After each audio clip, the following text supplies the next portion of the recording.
After prison, he returns to his homestead in the Blue Ridge Mountains, but what he finds changes everything. Caleb Mitchell stepped onto the dirt ground again after 5 long years. His worn backpack hung from his shoulder as the bus pulled away down the winding road, taking with it his last link to the world that had rejected him. His feet knew every stone on that steep path leading to the family homestead, the same path he had walked thousands of times in childhood, running after his grandfather Silas when he went up to tend the cattle. But when he reached the top of the hill, his legs trembled and nearly gave way. Where the proud wooden house built by 3 generations of the Mitchells once stood, now there was only a deep hole in the earth. The entire structure had sunk. The Peroba wood planks that had withstood decades of rain and sun were buried in a crater that seemed to have swallowed not only his home, but all his dreams of starting over. Caleb let his backpack fall to the ground and approached the edge. "My God," he murmured, feeling his chest tighten. The walls of the house were barely visible at the bottom of the hole, buried under tons of dirt and stone. The red tile roof was partially visible, covered in dried mud. It was as if the land itself had decided to erase any trace of the Mitchell family from that place. Caleb remembered the torrential rains that had fallen in the region in recent years. From the prison newspapers, he had learned that several houses in the highlands had been hit by landslides, but he never imagined his grandfather's property could be one of them. He sat on the damp grass and buried his face in his hands. 5 years planning this moment, 5 years dreaming of coming home, rebuilding his life, regaining his daughter Sarah's trust. And now this. He had no money. He had no family who would accept him. He had nothing left but that land that seemed to have turned against him. When the sun began to set behind the mist-covered mountains, Caleb made a decision. He opened the backpack and took out an old tarp, some rope, and a small shovel he had bought at a second-hand store before catching the bus. If he didn't have a house, he would build a shelter. If he had no help, he would work alone, and if the land had swallowed his family heritage, he would dig it out with his own hands. He set up a makeshift tent a few yards from the crater and lit a small fire with dry branches. The cold of the highlands was beginning to bite, but Caleb felt something warm growing inside his chest. It wasn't exactly anger. It was determination. The next morning, he began to dig. The earth was hard as concrete after months of scorching sun, alternating with heavy rains. Every shovel strike sparked off the buried stones. His hands, which had grown accustomed to the light work of the prison library, were soon covered in blisters and cuts. But Caleb didn't stop. With every handful of dirt removed, he felt he was reclaiming a piece of himself. It was on the 3rd day that she appeared. Caleb was at the bottom of the crater, trying to free a wooden beam, when he heard footsteps at the edge of the hole. He looked up and saw a 17-year-old girl, dark hair in a ponytail, brown eyes burning with anger. "Sarah," he whispered. "Don't call me that," she shot back, her voice trembling. "You lost the right to use my name." Caleb dropped the shovel and tried to get out of the crater, but she took a step back. "I just wanted—" "Wanted what?" Sarah shouted. "Come back here and pretend nothing happened? Pretend you didn't spend 5 years in prison while my mother and I lost everything? Honey, I can explain. I am not your daughter." Tears streamed down the girl's face. "A father is someone who cares, who protects. You only brought shame to our family." Caleb felt as if he'd been punched in the stomach.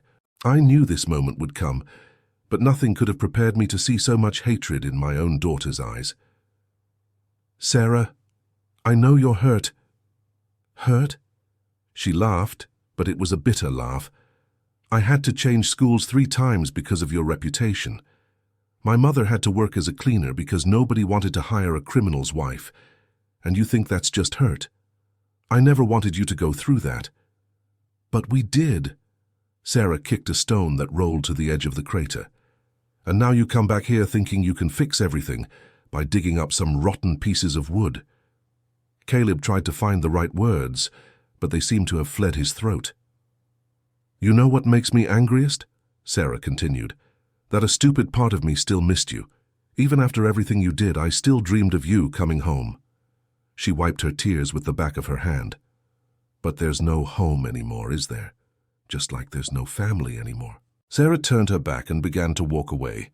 Caleb quickly climbed out of the crater. "Wait, please, just give me 5 minutes." "I don't have 5 minutes for you," she said without turning around. "I don't have anything for you. Where are you living?" Sarah stopped but didn't turn. "In town, my mother remarried." The information hit Caleb like a lightning bolt. Elizabeth had remarried. Of course. 5 years was a long time for a woman to wait for a husband in prison. To whom? To someone who was always by our side. Someone who never let us down. "Sarah." "Forget it, Caleb. Forget we exist. It's better that way." And she was gone, descending the steep trail until she disappeared among the trees. Caleb stood there for a long time, watching the spot where his daughter had vanished. Then he returned to the crater and kept digging, now with a silent fury that made the shovel fly between his hands. 3 days later, the first onlookers arrived. Mr. Frank Miller, the closest neighbor, appeared riding a sorrel horse accompanied by 2 other men from the area, whom Caleb didn't know. "So it's true you came back?" said Mr. Frank without dismounting. His voice carried a mix of contempt and distrust. "Good morning, Mr. Frank." "Good morning, nothing. You know you're not welcome here." Caleb stopped digging and looked at the man who had been his grandfather's friend for decades. "This is my property. I have a right to be here." "A right?" One of the men accompanying Mr. Frank laughed. "A crook doesn't have any rights." "Watch what you say, Todd," Caleb retorted, feeling his blood heat up. "Or what? You gonna rob me too?" Caleb climbed out of the crater in a quick movement. The 3 men instinctively stepped back. "I never robbed anyone in my life." "Oh, really?" Mr. Frank spat on the ground. "Then explain to me why you spent 5 years in prison for tax evasion and fraud." "It's complicated." "Complicated nothing," interrupted Todd. "You stole tax money and went to prison, period." "Listen here," Caleb took a step forward. "I've paid my debt to society. Now I just want to rebuild my life in peace." "In peace?" Mr. Frank got off his horse and approached. "You think you can come back here and pretend nothing happened? Your own family disowned you, Caleb. Elizabeth had to marry another man to avoid starving." "I know that." "You know nothing. You have no idea the shame this family went through because of you. Sarah got beaten up at school because the other kids called her a thief's daughter. Every word was like a knife to Caleb's chest. And now you come back here thinking you can just start over." Mr. Frank continued. "Well, know that nobody in this region will sell you anything. Nobody will hire you for any work. And if you show up in town making noise, you'll have to deal with me personally." "Mr. Frank, I know you're angry, but—" "Angry? I'm not angry, Caleb. I'm disgusted. Disgusted to see a man who carried the name of Silas Mitchell, who was the most honest man I ever knew, turn into a common criminal." Caleb felt his eyes burn, but he didn't shed a tear. "My grandfather knew me better than anyone. He would know I'm not a criminal. Your grandfather has been in the cemetery for 15 years, and if he were alive to see what you've become, he'd be horrified to carry the same last name as you." The 3 men mounted up and rode away, leaving Caleb alone with his pain and his shovel. But he didn't stop digging. The days turned into weeks. Caleb had set up a small camp beside the crater, an old military tent, a gas camp stove, some cans of food, and a lot of determination. Every morning he woke before sunrise and went down into the hole. Each day he managed to remove more earth, expose more pieces of his grandfather's house. He had already found a few objects: an iron kettle, some porcelain plates that belonged to his grandmother, a Bible with its pages stuck together from the dampness. Each recovered piece was like finding a fragment of his own history. It was on a particularly cold morning that Sarah appeared again. Caleb saw her standing at the edge of the crater when he climbed up to fetch water. She didn't say anything, just observed the progress he had made. "It's getting deep," she finally commented. "My great-grandmother kept important things in the basement. I want to get there." Sarah went down a few steps on a makeshift ladder Caleb had built from branches and rope. "Have you found anything interesting?" Caleb pointed to a small pile of objects covered by a tarp. "Some kitchen things and this here." He showed a small wooden box about the size of a book. "What's inside?" "I haven't opened it yet. I was waiting." "Waiting for what?" "Waiting for you." Sarah looked at her father with an expression mixing curiosity and distrust. "Why would I open anything with you?" "Because this house is your history too, Sarah. You were born here. You took your first steps in this room." Caleb pointed to where the living room would have been, now buried. "Your mother nursed you in that rocking chair my great-grandmother insisted she have." Dear listener, if you're enjoying the story, please take a moment to like and especially subscribe to the channel. It really helps us who are just starting out. Now, continuing. "I don't remember any of that," Sarah murmured, "but I remember everything. I remember every moment I spent in this house with you." Caleb moved closer to his daughter and held out the box. "You open it." Sarah hesitated for a moment, then took the box. It was heavy for its size. The wood was damp but still sturdy. When she opened it, her eyes widened. Inside were dozens of old photographs, mostly black and white. Photos of Grandpa Silas as a young man, of Grandma Mary as a girl, of Caleb's parents on their wedding day. And in the middle of them all, a color photo of Caleb holding baby Sarah in his arms, both smiling in the doorway of the same house that now lay buried. "I had forgotten this picture," Caleb said softly. Sarah touched the image with trembling fingers. "You looked happy." "I was happy. The happiest days of my life were here in this house with you and your mother." "Then why did you throw it all away?" The question was full of pain, but no longer pure anger. Caleb recognized an opening, however small. "Because I wanted to protect you and ended up ruining everything." "Protect us from what?" Caleb looked at the mist-covered Blue Ridge Mountains. There was so much to explain, and so little time before Sarah changed her mind and left again. "From the man who really stole the money." Sarah lifted her eyes from the photographs. "What are you talking about?" "I didn't commit the crimes I was convicted of, Sarah. Taking the blame was the only way I found to protect you and your mother." "That doesn't make sense." Caleb sat on a rock and gestured for his daughter to do the same. "Do you remember the accounting firm where I worked?" "Of course. You were partners with Arthur." The name came out of Sarah's mouth naturally, but Caleb felt his stomach tighten. "Arthur. So he was the man Elizabeth had married." "That's right. Arthur Vance was my partner and best friend for over 10 years. "So what?" "He had been embezzling client money for years, using fake accounts, evading taxes, creating shell companies. When I found out, I tried to confront him." Caleb stirred the dirt with a stick.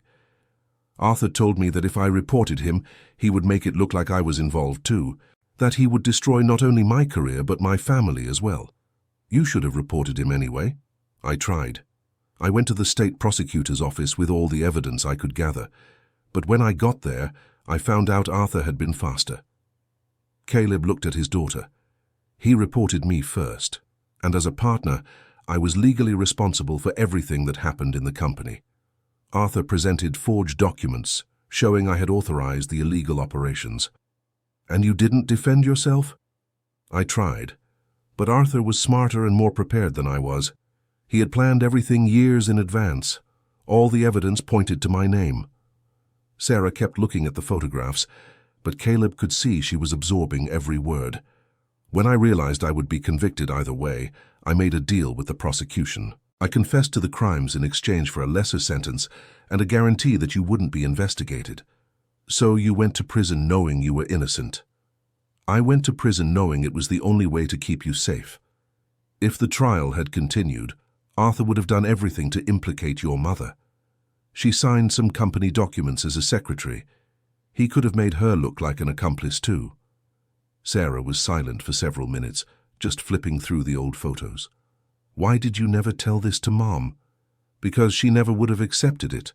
Elizabeth is too proud to let her husband sacrifice himself for her. She would have insisted we fight together, and we all would have lost. But now she's married to him." The pain in Caleb's voice was unmistakable. "Now she's married to him." Sarah put the photos back in the box and closed it. "Even if all this is true, it still doesn't explain why you came back here. Why didn't you go straight to talk to her?" "Because first I need to rebuild my life. I need to have something concrete to offer before I try to regain your trust." Caleb pointed to the crater. "This house was all my grandfather left me. If I can get it out of here, if I can rebuild it, Maybe I'll prove I'm capable of rebuilding other things too. And if you can't, then at least I'll try until the last day of my life. Sarah stood up and put the box of photographs in her backpack. I need to go. Arthur can't know I came here. Why not? Because he said you're dangerous, that you might try to kidnap or blackmail our family. Caleb felt the anger rise in his chest, but he controlled himself. And do you believe him? Sarah looked at her father for a long moment. I don't know what to believe anymore. She started up the trail, then stopped and turned. Caleb? Yes? You really never stole anything? Never, my girl. I swear to God and by my grandfather's soul. Sarah nodded and disappeared among the trees. Caleb went back to work with renewed spirit. It wasn't much, but for the first time in years, his daughter had called him by his name, and more importantly, she had taken the photographs. The following days brought new challenges. The ground grew harder as he dug deeper, and the frequent rains turned the hole into a mud pit. Caleb had to improvise a drainage system using bamboo and old hoses. On top of that, rumors began to circulate in town. Todd was telling anyone who would listen that Caleb had returned to dig up stolen money he had hidden before going to prison. Others said he was looking for documents that could incriminate important people in the area. The result was that no one was willing to sell him tools or materials. Caleb had to improvise everything. He used tree branches as levers, stones as hammers, vines as ropes. It was during an especially difficult afternoon of work that he heard voices approaching. He climbed out of the crater and saw a group of 5 men walking toward him. He recognized Todd and Mr. Frank, but the others were strangers. Caleb Mitchell, called a younger man who seemed to be the group's leader. Yes? My name is Gary Thompson. I'm a city councilman. Caleb wiped his dirty hands on his pants and stepped closer. How can I help you? Actually, I came to help you. I've received some complaints about your situation here. What kind of complaints? Well, some people are worried about your safety. This hole you've dug could collapse at any moment, and your housing situation isn't up to municipal code. Caleb looked at his makeshift tent. I'm not bothering anyone. This is my property. Ah, but that's just the problem. Gary smiled, but it wasn't a friendly smile. I need to check if the property documentation is in order. You know how it is after so many years. Sometimes there are pending issues with the city hall. What issues? Property taxes, environmental permits, building permits. There are so many requirements nowadays. Caleb felt something was off about this conversation. All the taxes on this property have always been paid on time. My grandfather taught me that. Could be. But the laws have changed a lot in the last 5 years, while you were away. The word away was spoken with a mocking tone that didn't go unnoticed. What exactly do you want? I want to help you, Caleb. I have a businessman friend who's interested in buying rural properties in this region. He could make you a fair offer for your land. I don't want to sell. Don't be hasty. Think about your current situation. You have no money, no job, not even a proper house to live in. A sale could solve all your problems. My problems will be solved when I finish rebuilding this house. Gary laughed and looked at the other men. Rebuild? Caleb, that house is buried under more than 10 feet of dirt. It would be cheaper to build a new one from scratch. Maybe. But this house has history. History doesn't pay the bills, my friend. Caleb crossed his arms. I'm not selling. The smile vanished from Gary's face. Look, I'll be direct with you. This region is being developed for tourism. Inns, restaurants, nature trails, your property is right in the middle of the expansion plans. So, an abandoned property can be appropriated by the municipality for public use. This property isn't abandoned, I live here. Live where, in a tent? Gary gestured toward the campsite. That's not a residence, Caleb. That's an irregular campsite. Caleb felt his blood boil, but tried to stay calm. Give me 60 days. In 60 days I'll have a house built here. 60 days? With what money? With what materials? That's my problem. Gary sighed and signaled for the other men to step closer. Caleb, you seem like an intelligent man. Don't make things harder than they need to be. Is that a threat? It's advice from someone who knows how things work around here. The men stood in a circle around Caleb. The message was clear.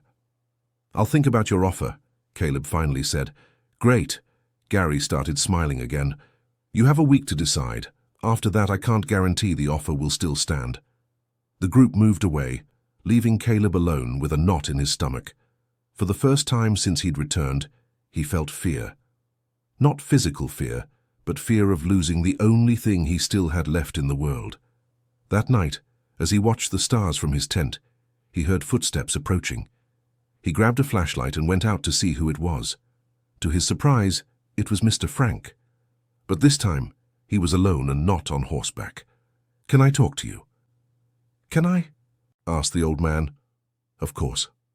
Mr. Frank sat on a rock near the fire Caleb had lit. "I came to apologize for the way I treated you the other day."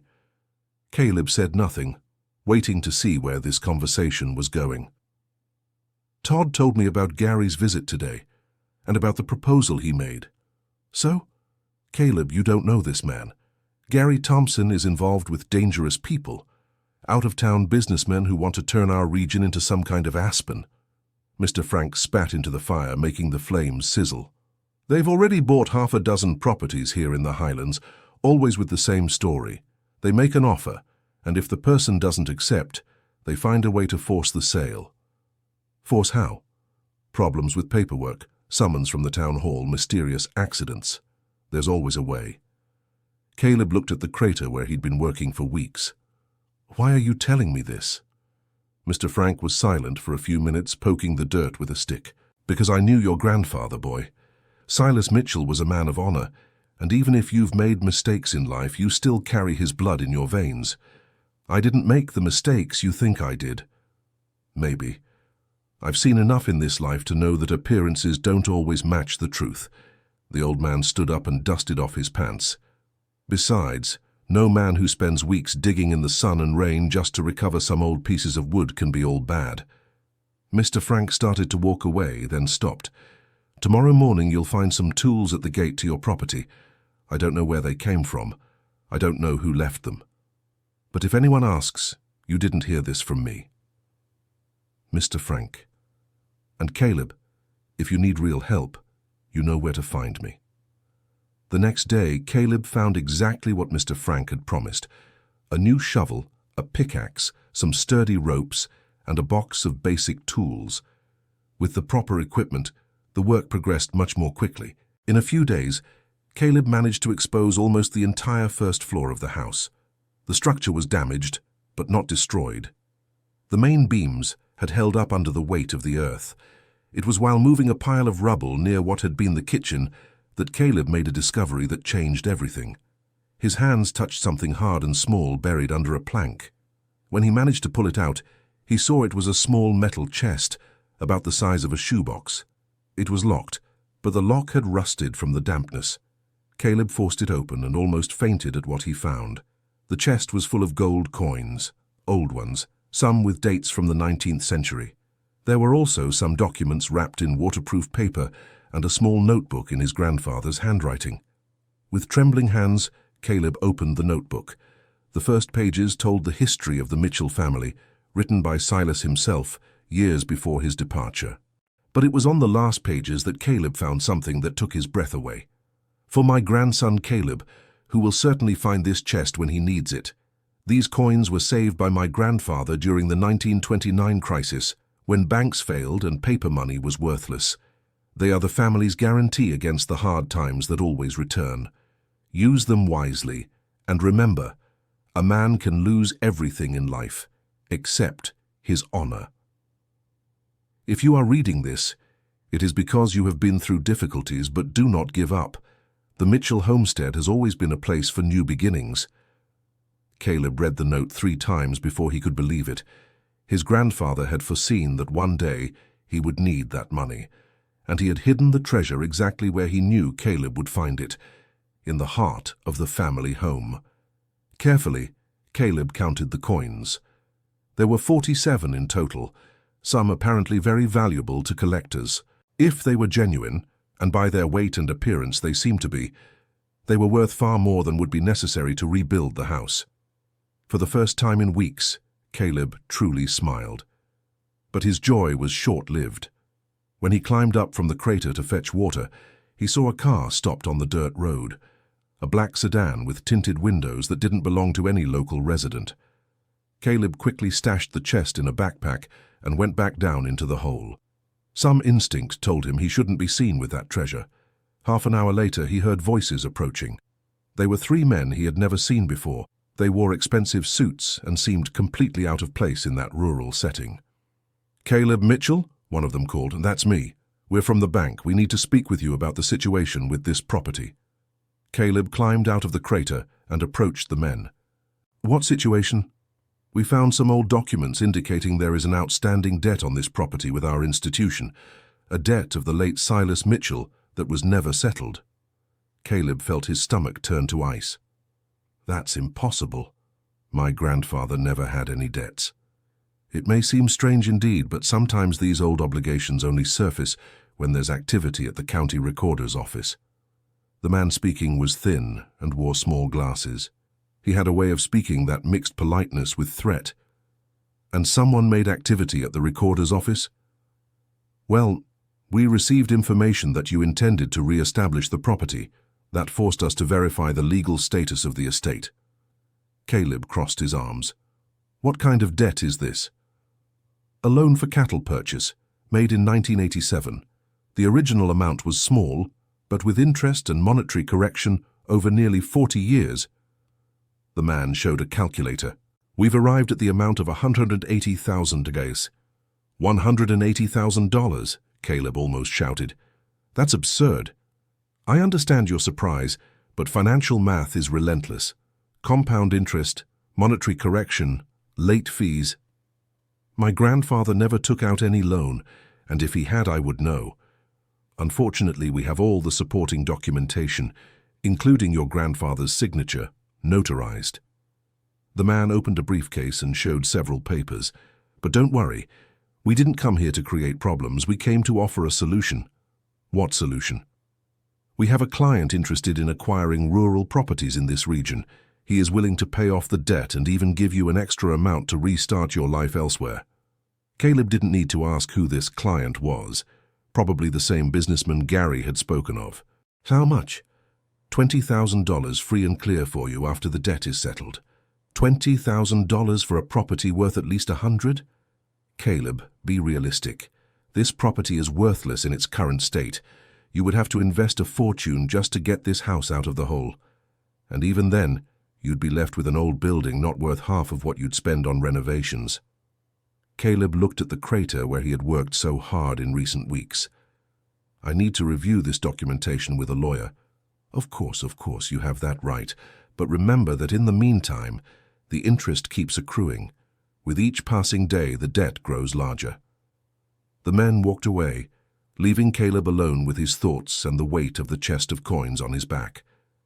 That night, Caleb couldn't sleep. Lying in the tent, he felt the gold coins like embers burning through the backpack. Could this be the solution to all his problems?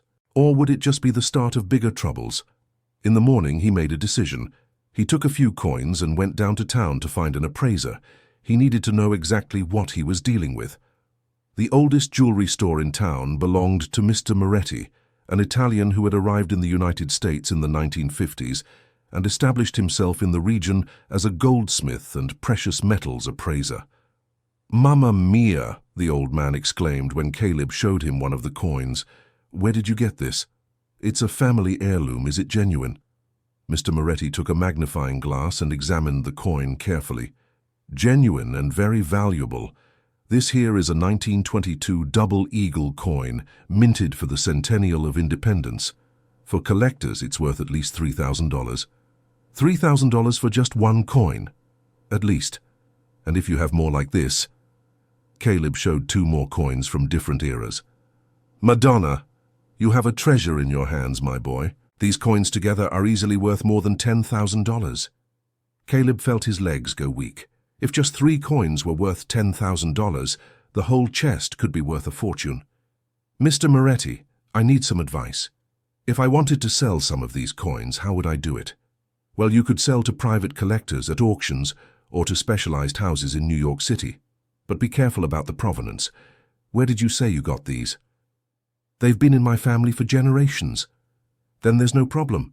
But if you want to sell a large quantity, you'll need documentation proving the origin. You know how it is these days. There are many rules to prevent money laundering. Caleb thanked him and left the jewelry store with his head spinning. Now he was sure he had enough money to solve all his problems, but he also knew he needed to be very careful. He returned to the homestead determined to speed up the excavation work. The faster he got the house out of the hole, the faster he could normalize his legal situation and start his life over. But when he arrived at the property, he found an unpleasant surprise. Sarah was there, but she wasn't alone. Beside her, a well-dressed middle-aged man was observing the crater with interest. Caleb recognized him immediately. It was Arthur Vance. "Hello, Caleb," Arthur greeted with a smile that didn't reach his eyes. "Arthur, I came to see how you were adapting to your new life. I heard you've been working hard here." Caleb looked at Sarah, who avoided his gaze. "What do you want?" "I want to talk with you, like two civilized men. I have nothing to talk to you about." "Oh, but you do." Arthur approached the edge of the crater. "I have a proposal that might interest you." "I'm not interested. You don't even know what it is." Caleb crossed his arms and waited. "I'm willing to confess my participation in the crimes for which you were convicted." The statement dropped like a bomb. Caleb looked at Sarah, who had looked up in surprise. "In exchange for what?" "For you to leave this town and never come back." "Arthur." Sarah began to speak, but he interrupted her. "Let me handle this, dear." Caleb felt anger growing in his chest, seeing Arthur treat his daughter with such familiarity. "And why would you do that now?" "Because Elizabeth and Sarah deserve peace, and your presence here only brings problems for them." "Problems for them or for you?" Arthur laughed. "For all of us, Caleb. Your return opened wounds that had already healed. Wounds that you caused. Wounds that we caused. Let's not pretend you're completely innocent in this story." Caleb took a step forward. "Me taking the blame for your crimes doesn't make me guilty of anything. You took it because you knew you were involved in the schemes. Maybe you didn't know everything, but you weren't totally innocent. That's a lie. Is it? Then explain to me why you didn't fight harder to prove your innocence, why you accepted the conviction so easily." Caleb looked at Sarah, who was now paying full attention to the conversation. "I've already explained that to her." "Ah, yes. The heroic version of the story. The father who sacrifices himself to protect the family," Arthur said with sarcasm. "Very touching. But it's not the whole truth, is it, Caleb?" "What are you talking about?" "I'm talking about the money you withdrew from the company account 3 days before you were arrested. $50,000 that were never found." Caleb felt the ground give way beneath his feet. He had completely forgotten about that money. "Sarah doesn't know this part of the story, does she?" Arthur continued. "She doesn't know that her father really did take money from the company." "Dad?" Sarah stared at him. "Is that true?" Caleb tried to find the right words, but his mind went blank. "I can explain." "Then explain," Arthur demanded. "Tell your daughter where that money is." "I took the money to hire a lawyer to defend myself against your accusations." "Oh, really? And where's the lawyer?" Caleb couldn't answer. In truth, he had used part of the money to hire a lawyer, but when he realized the case was lost, he gave up on the defense and spent the rest making sure Elizabeth and Sarah had money for the first few weeks after his imprisonment. But how to explain that without sounding like he was making up excuses? "The money was spent," he finally said. "On what?"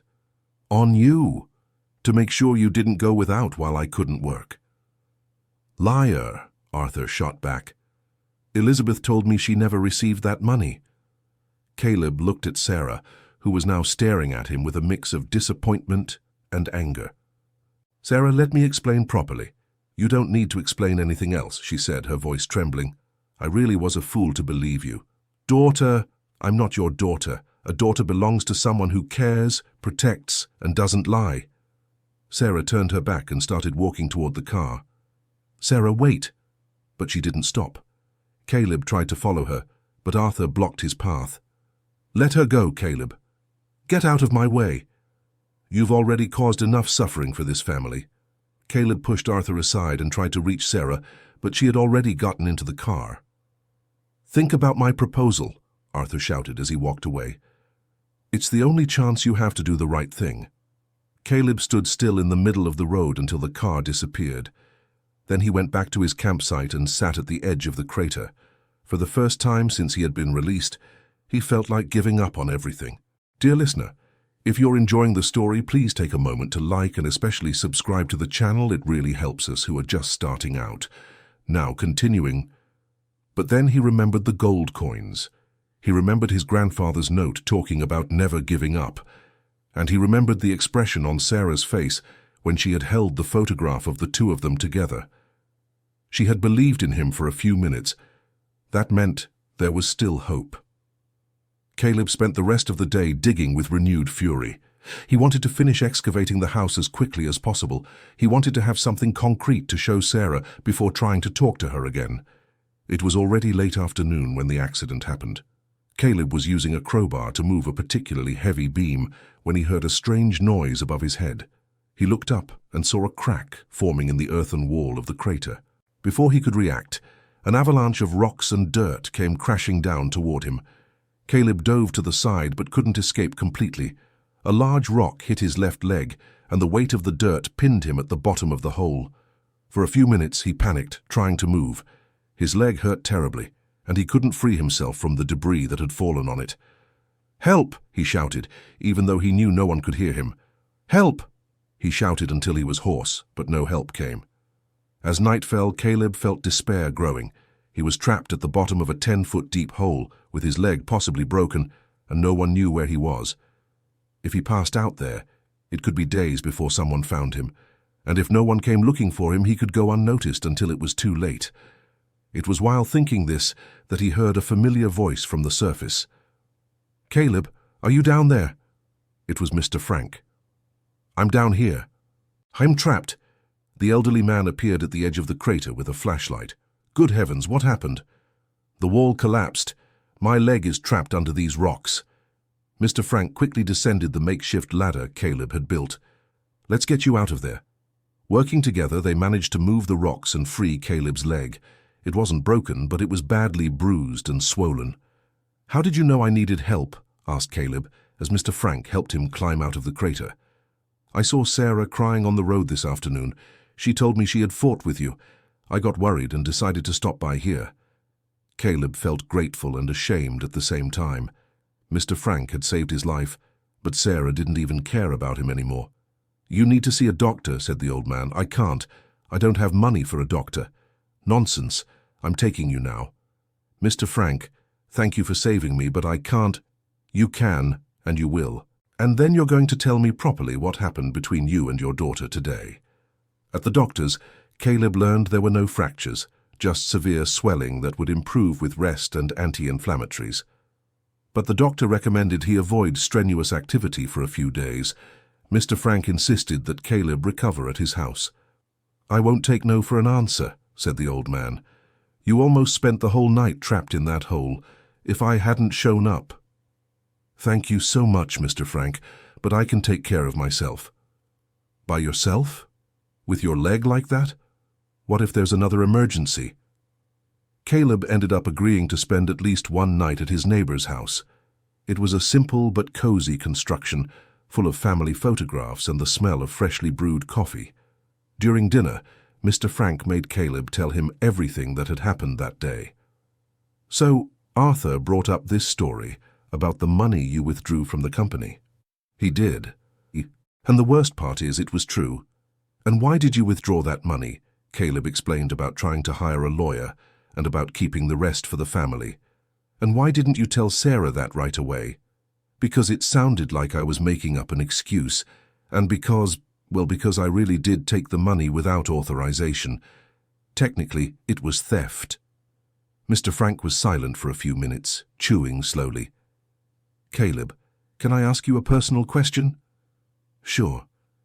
"Do you still love Elizabeth?" The question caught Caleb off guard. "Why do you ask that?" "Because a man who still loves his ex-wife acts one way." A man who has moved on acts another. Caleb pushed his food around without answering. You came back here thinking you could win her back, didn't you? I don't know. Maybe. But she's married now. To the man who put you in prison? Yeah. Mr. Frank sighed. Son, you're in a complicated situation. More complicated than you think. How so? Because Arthur didn't make that offer today by chance. He's afraid of something. Caleb looked up. Afraid of what? Afraid that you'll discover something that could harm him.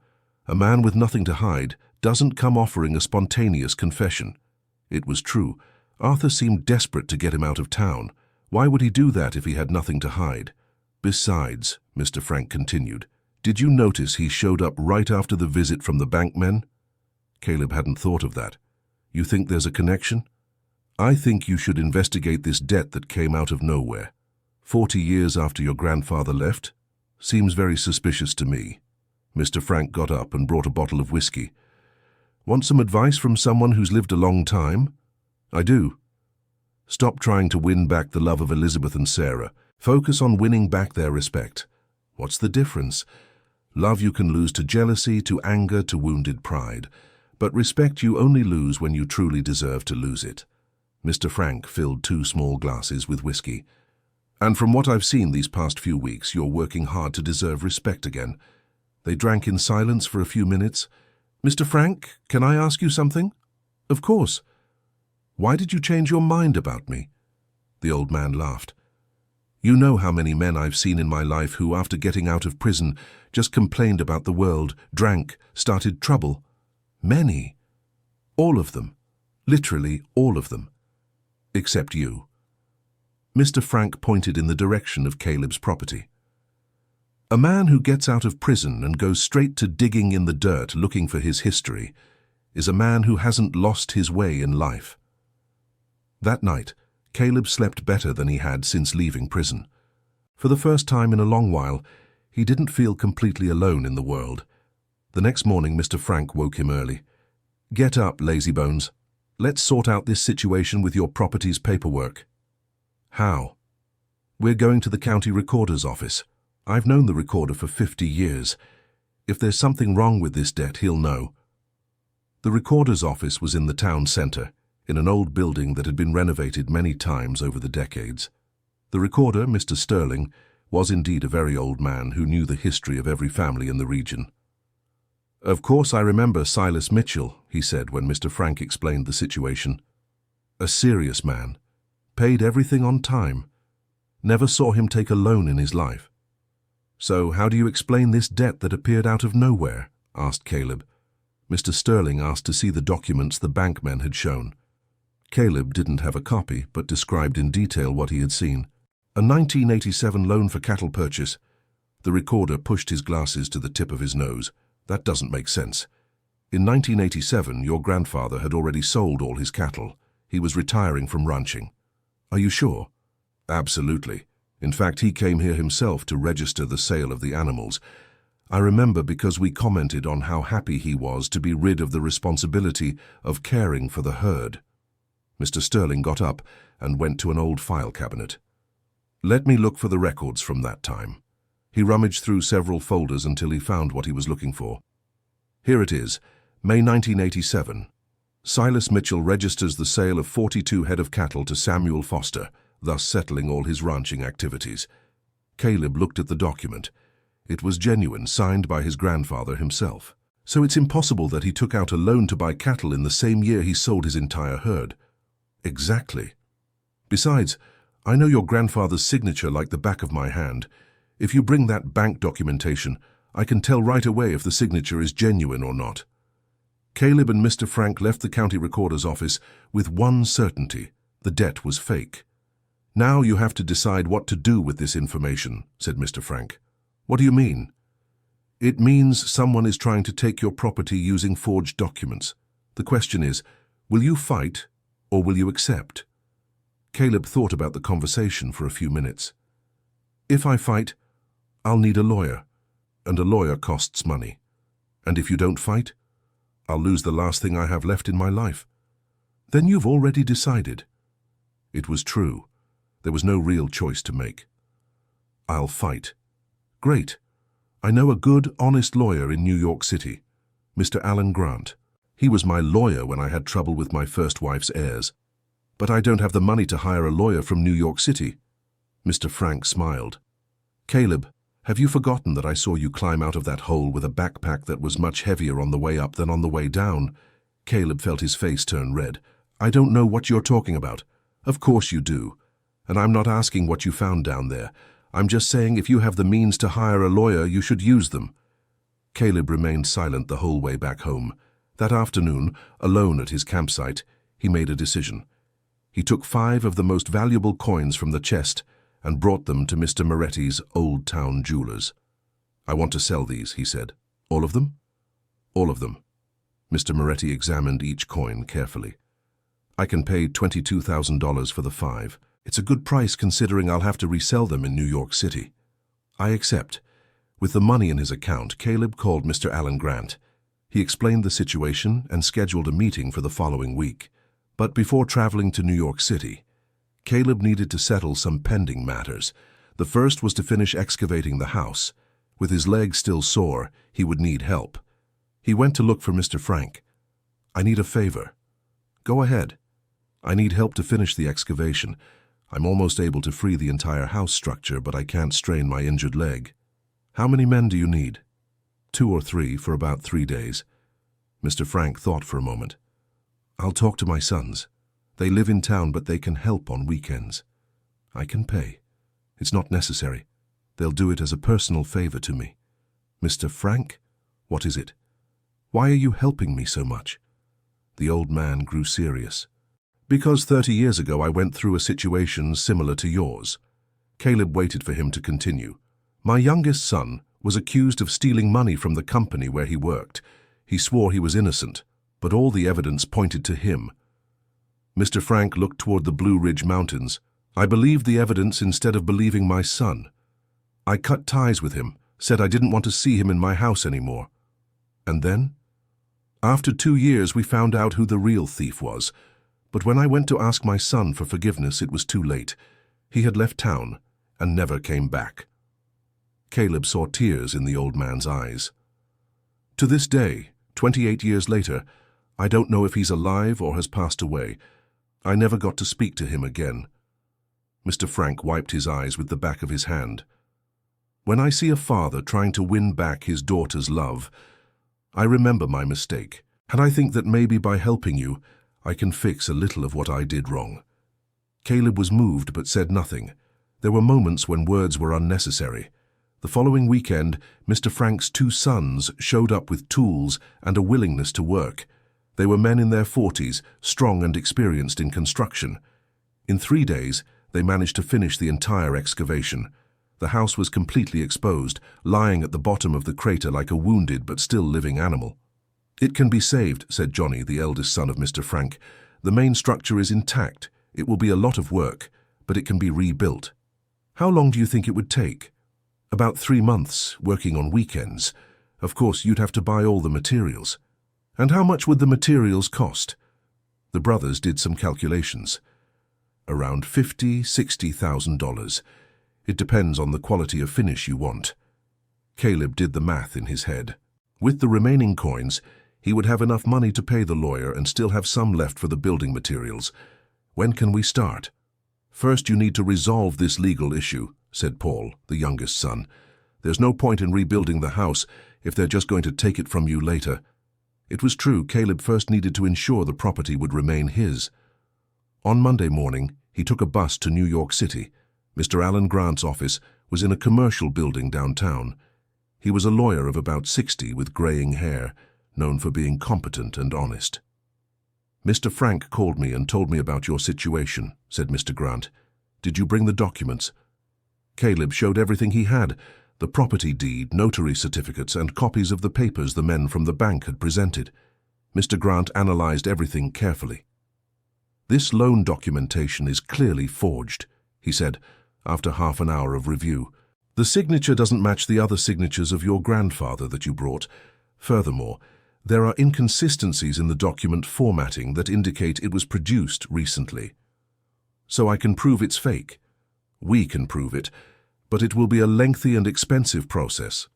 Expensive how? Between technical expert reports, court fees, and my fees, about $50,000. Caleb took a deep breath. That was almost all the money he had. And if I don't fight? Then you lose the property. It's that simple. Caleb thought of his grandfather's house, of his daughter who still doubted him, of the life he was trying to rebuild. Let's fight. Great. I'll need a retainer of $20,000 to start the process. Caleb handed over the money and signed the papers. He was betting everything on a single card. Mr. Grant, how long can this process take? If all goes well, about 6 months. If there are complications, it could take 2 years. 2 years. Unfortunately, the United States justice system is slow, but I'll do everything I can to speed it up.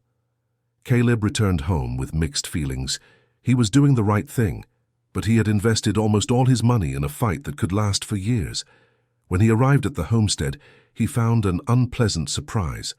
There was a man rummaging through his campsite. It was one of the suit-wearing types who had come with the bank papers. "Can I help you?" asked Caleb. "Caleb Mitchell, I have a summons for you." The man handed him an official envelope. "What is this?" "A court order to vacate the property within 48 hours. Caleb felt the world spin. He opened the envelope and read quickly. It was an injunction granted to the bank based on the outstanding debt. "This is impossible. I just hired a lawyer to contest this debt. Unfortunately, the injunction has already been granted. If you don't vacate voluntarily, you will be evicted with police support." The man walked away, leaving Caleb with the paper in his hand and a knot in his throat. 48 hours. That was all he had to save his property. Caleb immediately called Mr. Grant. "They beat us to it," said the lawyer. "They got an injunction based on the debt before we could contest it. And now? Now I'll request an urgent review of the case, but 48 hours is very little time, Mr. Allen, if I get evicted, I lose everything. I understand, I'll do the impossible, but I need to be honest. The chances of getting this reversed in 2 days are minimal." Caleb hung up the phone and sat on the edge of the crater where he had worked so hard these past few months. He was about to lose everything again. That's when he saw Sarah coming down the trail. She was alone this time, walking slowly, as if unsure she really wanted to be there. "Hi," she said when she got close. "Hi. I heard you're being evicted." Caleb showed her the notice. "In 2 days. And what are you going to do?" "I don't know. My lawyer is trying to get a court order, but he said himself the chances are slim." Sarah sat on a rock beside the crater. "Can I ask you a question?" "Sure." "That money you took from the company, was it really to hire a lawyer?" Caleb looked at his daughter. It was his chance to be completely honest. "Partly. I used half to hire a lawyer who I later found out was no good. The other half I saved to leave with you all in case I was arrested." "And why did Mom never get that money?" "Because when I saw I was going to be convicted anyway, I decided not to tell her about the money. I thought she'd feel obligated to visit me in prison, and I didn't want her to go through that." "So, where is the money?" Caleb hesitated. He decided to keep being honest. "I spent it on you. I paid the household bills through a friend without your mother knowing. It lasted about 8 months until the money ran out." Sarah looked at him surprised. "You paid our bills from prison?" "Until the money ran out. After that, I couldn't help anymore. Mom never knew. I asked my friend not to tell her. I wanted her to think she was managing on her own." Sarah was silent for several minutes. "Why do you do that?" "Do what?" "Try to protect everyone at your own expense. You took the blame for Arthur's crimes to protect us. You spent the money on us instead of using it for your defense. You came back here to rebuild a house that was buried instead of trying for a new life somewhere else." Caleb didn't know what to say. "You know what I think?" Sarah continued. "I think you feel guilty about something and keep trying to make up for it by making sacrifices for others." It was a perceptive observation from a 17-year-old girl. "Maybe you're right. What do you feel guilty about?" Caleb looked at the mist-covered Blue Ridge Mountains, for not realizing what Arthur was doing sooner, for being naive, for trusting him.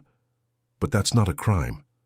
It's not a legal crime, But it was my failure and it cost our family dearly. Sarah stood up and walked to the edge of the crater. You know what I found going through Mom's old things? What? That you were happy before all this happened. Really happy. She took a photograph from her pocket. I found this photo in Mom's album. Caleb looked at the image and felt his heart tighten. It was a family photo from Christmas 2016, just a few months before his arrest. Everyone smiling, hugging in front of the Christmas tree. Mom sometimes looks at this photo and cries, said Sarah. She thinks I don't see, but I do. She still cries. She cries, and sometimes she says your name in her sleep. Caleb felt his eyes burn. Sarah, I ruined everything, I know that. Maybe, but I've also realized something these last few days. What? That Arthur doesn't like it when I talk about you. That's natural. It must be hard for him. No, it's not that. It's more than that. He gets nervous, aggressive, like he's afraid of something. Caleb remembered what Mr. Frank had said about men with skeletons in their closet. Sarah, I need to tell you something. He told her about the discovery of the gold Liberty coins, about the consultation with Mr. Sterling at the county recorder's office, about the discovery that the debt was fake. So someone is trying to steal your property. They are, and I'm sure that Arthur is involved. How can you be sure? Because his offer to confess to the crimes and give me money to leave town was made on the same day the men from the bank showed up here. It can't be a coincidence. Sarah absorbed the information slowly. If that's true, it means he's still committing crimes. It does. And it means Mom is married to a criminal. Caleb said nothing.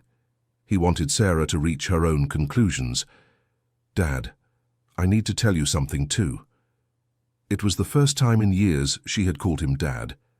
Caleb felt a lump in his throat. Go ahead. Arthur has been very nervous lately. He's been having arguments with strange men on the phone.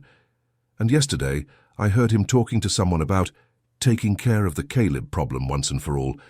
What else did you hear? Not much, but he said something about after tomorrow there won't be a problem anymore.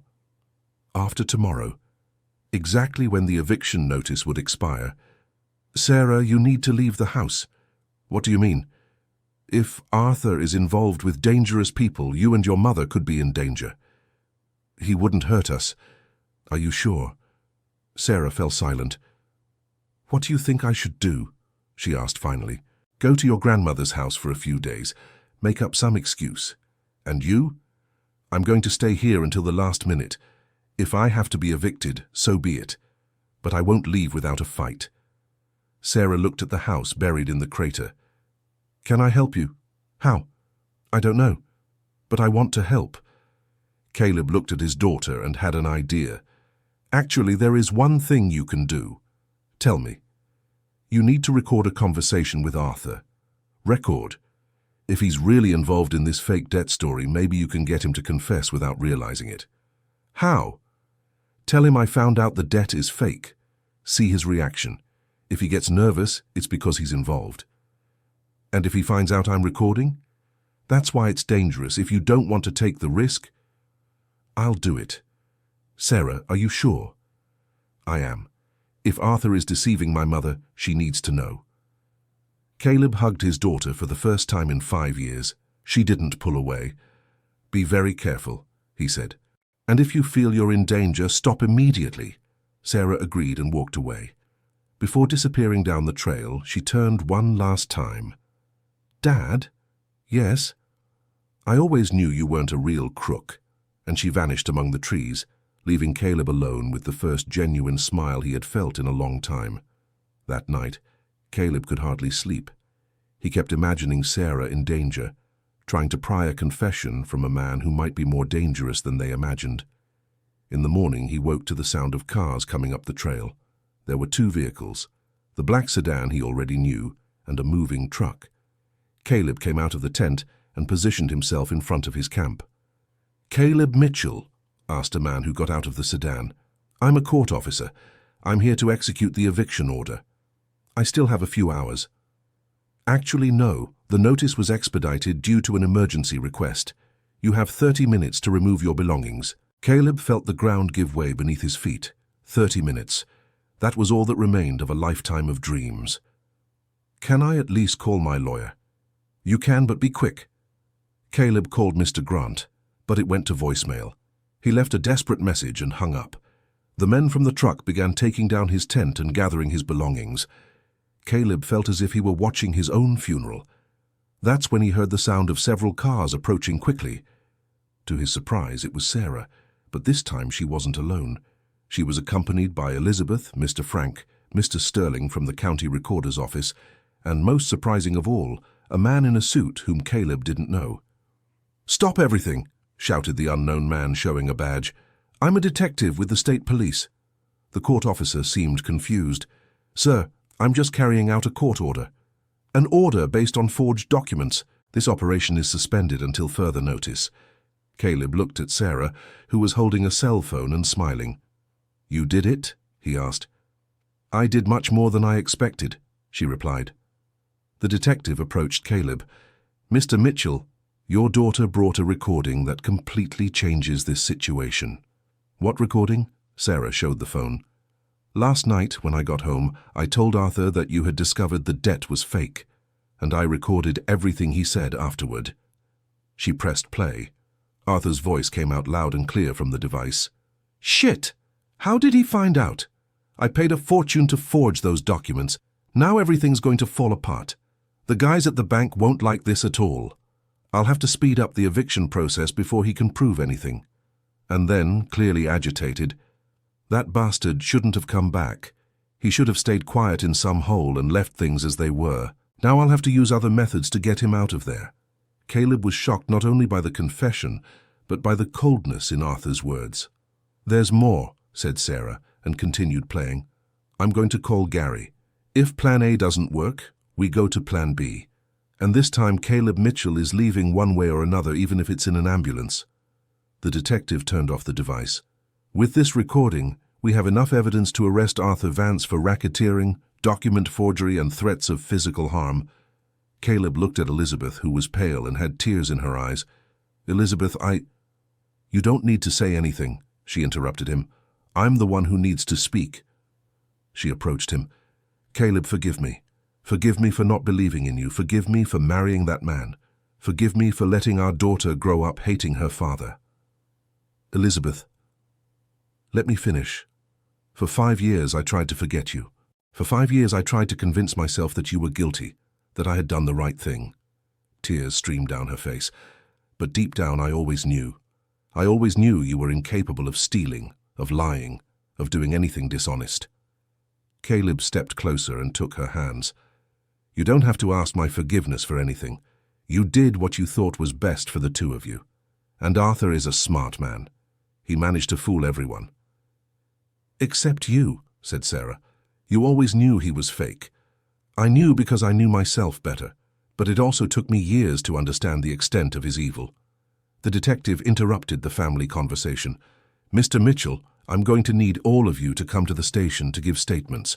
We have a lot of work ahead to dismantle this racket." "Racket?" "Yes. The investigation into your daughter's recording led us to discover a much larger scheme. Arthur Vance is involved with land grabbers who forged documents to take over rural properties throughout the Highlands region."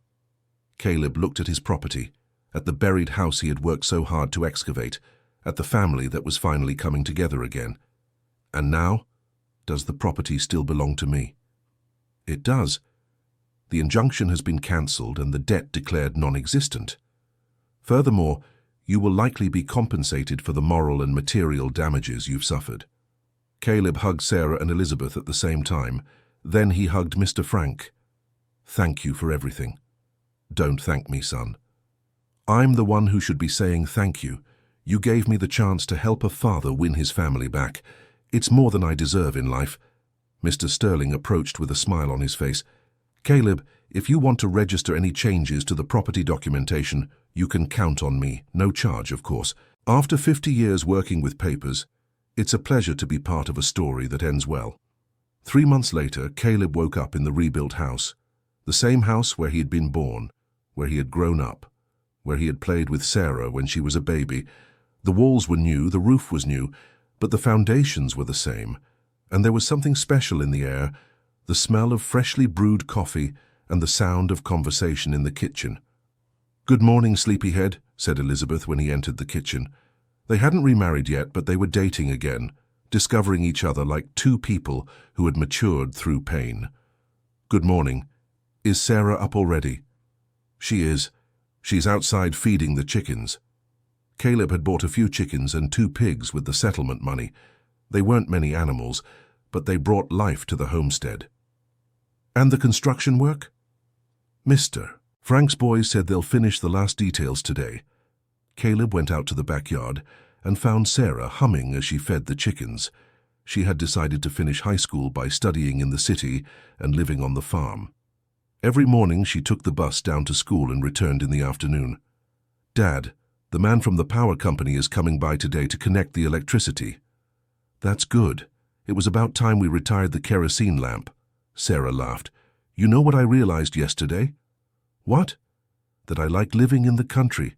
I like the silence of the mornings. I like watching the sunrise over the Blue Ridge Mountains. I like taking care of the animals." "And your plans to go to university?" "They're still on, but maybe I'll study veterinary medicine instead of law. I can study in the city and come back to take care of the animals here." Caleb felt his heart warm. His daughter was planning a future that included this place, this family. "Dad, can I ask you something?" "Always." "Do you regret staying in prison for 5 years to protect us?" Caleb thought about the question for a moment. "No. If I had to decide again, I'd do the same thing. Even knowing you almost lost us forever. Even then, because in the end you found out the truth, and you found out not by chance, but because you yourselves investigated and fought for it." Caleb hugged his daughter. "That means you know the real me now. You know my flaws, my mistakes, my weaknesses, and you still chose to stay with me. And you, Dad? Do you regret anything?" "I regret just one thing." "What?" "Not telling you the truth from the beginning. If I had been honest about the reasons for my decision, we would have faced everything together." Sarah grew thoughtful. "Maybe. Or maybe we weren't ready to understand back then." It was a wise observation. Perhaps everything had happened at the right time. Elizabeth joined them in the yard. "Did you see?" A letter came from the lawyer. Caleb opened the correspondence. It was an official communication stating that Arthur Vance had been sentenced to 8 years in prison for the crimes of document forgery, forming a criminal organization, and attempted fraud. Along with the conviction was the information that his assets had been frozen to pay restitution to the victims. 8 years, murmured Caleb. "It's little compared to everything he did," said Elizabeth. "Maybe, but the important thing is that justice was served." Caleb folded the letter and put it in his pocket. "You know the best part of all this?" "What?" "I'm not angry at him anymore." Elizabeth and Sarah looked at him, surprised. "What do you mean?" "If Arthur hadn't done what he did, I would never have discovered what I'm capable of. I would never have learned that I can rebuild my life with my own hands. I would never have found the strength I didn't know I had." Caleb looked at the rebuilt house, at the family gathered, at the Blue Ridge Mountains that had always been his home. "And you two would never have discovered that you loved me not in spite of my mistakes, but knowing all of them." It was true. The family that was there now was stronger than the one that had been torn apart 5 years earlier, because it had been tested, broken, and rebuilt with awareness and choice. Dear listener, if you're enjoying the story, please take a moment to like and especially subscribe to the channel. It helps us a lot as we're just starting out. Now continuing. 6 months later, on a sunny Saturday morning, Caleb woke to the sound of cars coming up the trail. But this time it was no cause for worry.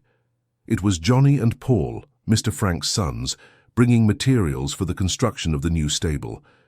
Caleb had decided to start raising cattle again on a small scale. With the money from the gold Liberty coins and the compensation, he could afford to start slowly, learning the business at his own pace. "Good morning, Caleb," greeted Johnny. "We brought the lumber you ordered." "Perfect. You can unload it over there near the fence." As the men worked, Mr. Frank appeared on foot, walking slowly but with a smile on his face. "How are you, neighbor?" Very well, Mr. Frank. And you? Ah, an old man only gets better when he stops breathing, laughed the elderly man. But I have some news that will interest you. What news? Mr. Frank took a letter from his shirt pocket. I received a letter yesterday. From my son. Caleb stopped working and gave his full attention. Your son? The one who had disappeared? That's the one. After 28 years he sent a letter. The old man opened the paper carefully, as if it were a relic. He heard my story through an acquaintance who lives here in the region. Heard that I helped you reconcile with your family. And what did he say? He said that if I could learn to believe in a father after all these years, maybe he can also forgive his own father after all these years. Mr. Frank cleaned his glasses, which had fogged up. He's coming to visit me next month. Caleb hugged his old friend. What joy, Mr. Frank, after so long. Yes, it seems good things sometimes take a while, but they arrive. They stood in silence for a few minutes, observing the landscape of the mountains covered in morning mist. You know what I learned from this whole story, said Caleb. Tell me. That sometimes you have to hit rock bottom to discover where the things that really matter are. How so? That house buried in the crater seemed like a tragedy, but it was digging to get it out that I found my grandfather's treasure. It was fighting to save it that I won back my family. It was losing everything that I discovered what was worth saving, Mr. Frank nodded thoughtfully. And now what are the plans? Simple plans. Raise a few head of cattle, plant a garden, take care of the family, live one day at a time. And Elizabeth? Are you two getting married again? Caleb smiled. We are, in 2 months. It'll be a small party, just family and close friends. You're first on the guest list. It will be an honor. That afternoon, Caleb was fixing the fence when he saw Sarah coming back from school. She was accompanied by a boy her own age, whom Caleb didn't know. Dad, this is Luke, she said as they got close. He's my boyfriend. Caleb looked at the boy. He was a simple young man, well-dressed but not rich, with a polite and slightly nervous manner. Nice to meet you, Mr. Caleb. Sarah talks about you a lot. I hope she says good things, Caleb smiled. She only says good things. She says you're the hardest working man she knows. Caleb was moved by the comment. It was the first time in many years he felt proud of his own reputation. Luke studies with me and also wants to be a vet, explained Sarah. That's great. You can study together. Actually, Mr. Caleb, I wanted to ask you something, said the young man. Go ahead. My father has a small homestead nearby. If you don't mind, I'd like to learn a few things about raising cattle. I can help on weekends in exchange for knowledge. Caleb looked at Sarah, who smiled proudly at her boyfriend. Of course you can. It's always good to have help from someone who really wants to learn. When the two young people walked away, Caleb watched them talking animatedly about plans for the future. It was beautiful to see that energy, that hope, that desire to build something new. Elizabeth appeared beside him. What are you thinking about? I'm thinking our daughter chose a good young man. She did. He reminds me of someone I met a long time ago. Who? A hard-working young man who dreamed of being a rancher and promised he would build a happy life for his girlfriend. Caleb laughed and hugged Elizabeth. And did he succeed? After a few detours along the way, yes, he did. They stood there embracing, watching the sun set behind the Blue Ridge Mountains. It was a peace Caleb hadn't felt in over 5 years. That night, during dinner, Sarah made an announcement. Dad, Mom, I've decided something. Tell us, honey. I want to have my graduation party here at the ranch. Here. I want to invite my whole class to a party in the backyard. I want to show everyone the house you rebuilt, the family we got back. Caleb felt his eyes sting. Are you sure? Won't it be too simple a party compared to what your classmates are used to? Dad, simplicity isn't a flaw, it's a quality. Elizabeth held Caleb's hand under the table. Besides, Sarah continued, I want everyone to see that my father is a real man, a man who builds things with his own hands. Caleb couldn't hold back the tears. They were tears of joy, of pride, of gratitude for having a daughter who understood him so well. Then let's throw the best graduation party this region has ever seen. And they did. 2 months later, the ranch's backyard was decorated with colored lights and full of young people celebrating not just the end of high school, but the strength of a family that had reclaimed itself. Caleb was at the grill when he felt someone tap his shoulder. It was a man about 40 he didn't know. Caleb Mitchell. Yes. My name is Chris. I'm a journalist with the local radio station. Caleb felt a little apprehensive. How can I help you? I'm doing a story on overcoming adversity, about people who managed to rebuild their lives after great difficulties. I'd like to interview you. I don't know if my story is interesting to other people. On the contrary, your story is exactly the kind of example people need to hear these days. Sarah approached and overheard the conversation. Dad, you should do the interview. Why? Because there are a lot of people going through tough times who need to know it's possible to start over, that it's worth fighting, that family can be recovered. Caleb looked around. He saw Elizabeth talking with the mothers of Sarah's classmates. He saw Mr. Frank telling stories to a group of interested young people. He saw Luke helping serve the guests as if he were part of the family. All right, he said to the journalist, but on one condition. What? The interview has to include all the people who helped me, especially Mr. Frank, who taught me that a true neighbor is family you choose. The interview aired 2 weeks later. Caleb told his story with complete honesty, the mistakes he had made, the injustice he had suffered, the struggle to rebuild his family's trust. The impact was much greater than they expected. Letters began arriving from people all over the region telling similar stories. Parents separated from their children by misunderstandings, families divided by pride, people who had lost hope of starting over. Caleb personally responded to every letter. In some, he gave advice. In others, he just listened. In all of them, he shared the main lesson he had learned, that it is never too late to rebuild what is worth rebuilding. 1 year after the interview, Caleb received an unexpected visitor. It was a young man, about 25 years old, who arrived at the homestead by bus carrying only a backpack. Mr. Caleb, my name is Nathan. I heard your interview on the radio. That's good. How can I help you? Well, my situation is similar to yours. I spent 2 years in prison unjustly. When I got out, my family wanted nothing more to do with me. Now I don't know what to do with my life. Caleb invited the young man to sit on the porch. Tell me your story. Nathan spoke for over an hour.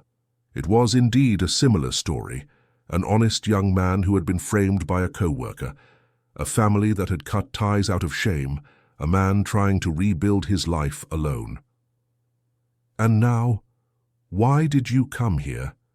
Because I wanted to see with my own eyes that it is possible to start over. I wanted to meet someone who really managed to turn their life around. Caleb looked at the young man and saw his own reflection from a few years ago. The same pain, the same desperation, the same urge to give up mixed with a thread of hope. Nathan, can I make you a proposal? What proposal? Do you have any experience with farm work? A little. My grandparents had a small property. I helped out during vacations. Great. I need help here on the homestead. I can offer work, housing, and food. In return, you help me with the cattle and with building a new house for the workers. Nathan looked around the property, at the Blue Ridge Mountains, at the tranquility of the place.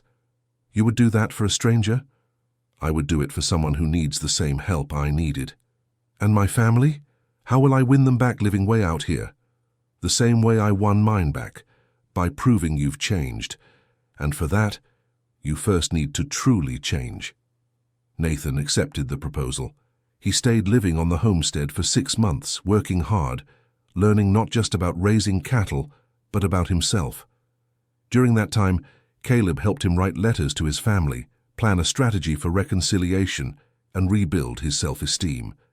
When Nathan finally returned to his hometown, he was a different man, more mature, more confident, more aware of his own worth. 3 months later, Caleb received a letter from him. Nathan had gotten a job on a farm near his home. He had reconciled with his parents. And he was dating a girl from town who admired his strength to overcome. "You know what makes me happiest about this story?" Caleb said to Elizabeth the night they received the letter. "What?" "It's knowing that our pain served to help other people, that everything we went through wasn't in vain. It really wasn't. And look at this. Now you're becoming a reference point for people going through difficult situations." It was true. Caleb's homestead had become a stopping point for people who needed a fresh start. Not many, just 1 or 2 a year, but always people who had heard his story and wanted to see that it was possible to rebuild a life. Caleb never charged anything. He offered temporary work, simple housing, and most importantly, living proof that second chances exist for those willing to fight for them. 5 years after the homestead was rebuilt, Caleb woke up on a special morning. It was the day Sarah would graduate as a veterinarian. The ceremony would be in the city, but the celebration would be at the ranch. Luke had graduated alongside her and had proposed to Sarah the week before. Elizabeth was radiant, organizing the graduation details and already thinking about the wedding. "Dad, are you ready?" asked Sarah, entering his room already dressed in her blue graduation gown. Caleb looked at his daughter and felt his heart overflow with pride. She had become a beautiful, intelligent, determined woman. And, more importantly, a woman who knew her own strength. "I'm ready. And you, are you nervous?" "A little. But it's a good kind of nervousness. It's excitement to start working with what I love." "And Luke?" "Luke is more nervous than I am," she laughed. "I think he's more worried about the thank you speech than I am." During the graduation ceremony, Caleb was moved several times. When they called Sarah's name, when she received her diploma, when she waved to him from the graduates' table. But the most emotional moment was when it was time for the thank you speeches. Sarah took the stage and began to speak. "I want to thank first my teachers, who taught me much more than veterinary medicine. They taught me that knowledge is responsibility. I want to thank my classmates who became my second family during these years. I want to thank Luke, who is here celebrating with me not just my graduation, but our future together. And I want to especially thank my parents." Caleb felt his eyes burn. "My mother Elizabeth, who taught me that true love is the kind that forgives and fights. And my father, Caleb, who taught me the most important lesson of my life." Sarah paused and looked directly at Caleb. "My father taught me that it doesn't matter how many times you fall. What matters is how many times you get back up. He taught me that family isn't those who never disappoint you, but those who fight to regain your trust when they make mistakes. He taught me that a real man is one who builds things with his own hands, even when the whole world says he won't succeed." The audience began to applaud, but Sarah continued. 10 years ago, my father lost everything. He lost his freedom, he lost his family, he lost his home, but he never lost his dignity. And seeing him rebuild our life stone by stone, I learned that there is no problem that can't be overcome with hard work, honesty, and love." Sarah wiped tears from her eyes. "That's why I dedicate my graduation to the man who taught me it's never too late to start over. Thank you, Dad, for everything." The audience rose in a standing ovation. Caleb couldn't hold back his tears. Elizabeth held his hand and cried with him. After the ceremony, many people approached to congratulate Caleb. Teachers, Sarah's classmates, other parents. Everyone wanted to meet the man who had inspired such a moving speech. "Mr. Caleb," said an elderly lady he didn't know, "I'm the grandmother of one of Sarah's classmates. I wanted to thank you for the example you've set for these young people." "Example?" "An example that it's worth fighting for family. My grandson was thinking of dropping out of college because of family problems, but after he learned your story, he decided to keep fighting." Caleb was moved. He didn't know his story had inspired other young people. During the celebration at the ranch, Caleb also gave a speech. "Friends, today we are not just celebrating Sarah's graduation, we are celebrating the power of new beginnings." He looked around. Everyone who had helped him in the rebuilding was there. Mr. Frank with his son who had returned, the brothers Johnny and Paul with their families, Mr. Sterling from the county recorder's office, even Nathan who had come especially for the party. 10 years ago I thought my life was over. I thought I had forever lost the right to be a father, a husband, a respected man. But I learned that life isn't over as long as we still have the will to fight. I learned that family isn't just who you're born with, but who chooses to stay with you even in the difficult times. Caleb raised his glass. So I toast not only to Sarah's graduation, but to all of us who believe it's always possible to start over. Everyone toasted together at a long table set up in the backyard of the house that had been rebuilt on the foundation of the buried home. That night, after all the guests had left, Caleb went for a walk around the property. The moon was full and illuminated the pastures where a few head of cattle grazed peacefully. He passed the crater where the family home had once been buried. It was now a garden cultivated by Elizabeth, with flowers of every color. He passed the spot where he had set up his first camp, with the torn tent and the makeshift camp stove. Now there was a small shed there where they kept the work tools. He passed the tree where he had hidden the chest with the gold Liberty coins during the first days. Now the remaining coins were in a safe deposit box at the First National Bank, kept as the family's emergency reserve. When he returned to the house's porch, he found Sarah sitting in the rocking chair that had belonged to her great-grandmother. "Can't sleep?" he asked. "I'm too happy to sleep. Will you sit with me for a few minutes?" Caleb sat in a chair next to his daughter. "Dad, can I ask you something?" "Always." "Did you ever doubt that you would be able to rebuild all this?" Caleb thought about the question for a moment. "I doubt every day. Even today I still doubt sometimes." "How so?" "I doubt if I'm a good husband to your mother. I doubt if I'm a good father to you. I doubt if I deserve all this happiness after the mistakes I made." "And what do you do when you doubt?" "I look around and see everything we've built together, this house, this family, this peace, and I remember this didn't happen by miracle. It happened because we worked for it every day." Sarah rocked slowly in the chair. "You know what I learned from watching you all these years?" "Tell me." "I learned that courage isn't about not being afraid. Courage is being afraid and still doing what needs to be done." Caleb looked at his daughter with admiration. She had become a wise woman. "And I learned one more thing," Sarah continued. "What?" "I learned that love isn't a feeling you either have or you don't. Love is a decision you make every day." "How so?" "Every day you decide to love Mom, even when she's in a bad mood. Every day you decide to be a good father to me, even when I'm difficult. Every day you decide to take care of this homestead, even when the work is hard." Caleb felt his eyes fill with tears again. His daughter had understood everything. "That's exactly right, my girl. Love is a decision that renews itself each day." They sat in silence for a few minutes, just listening to the sounds of the night, crickets chirping, wind rustling the trees, cattle ruminating in the pasture. "Dad." "Yes?" "Thank you." "For what?" "For not giving up on us. For fighting to rebuild our family. For teaching me that it's worth fighting for what we love." Caleb stood up and kissed his daughter's forehead. "Thank you, Sarah. For giving me a second chance. For believing in me when I didn't even believe in myself. I'll always believe in you, Dad. Always." Caleb went inside and lay down next to Elizabeth, who was sleeping peacefully. He looked at the ceiling of the house he had rebuilt stone by stone and thought about everything that had happened in the last few years. He had lost 5 years of freedom, but he had gained a closer family. He had lost a buried home, but had built a new one upon a firmer foundation. He had lost his innocence about human wickedness, but had discovered the strength of goodness. He closed his eyes and fell asleep with the certainty that no matter how many storms might still come, his family was prepared to face them together. 10 years later, Caleb woke up on his daughter's wedding day. The ceremony would be in the town's small chapel, but the reception would be at the homestead. Luke had become not only a son-in-law, but a partner in the cattle business. Together, he and Sarah had turned the property into one of the most prosperous in the region. "Good morning, Dad," said Sarah, entering his room with a tray of coffee. "My wedding day." Caleb looked at his daughter.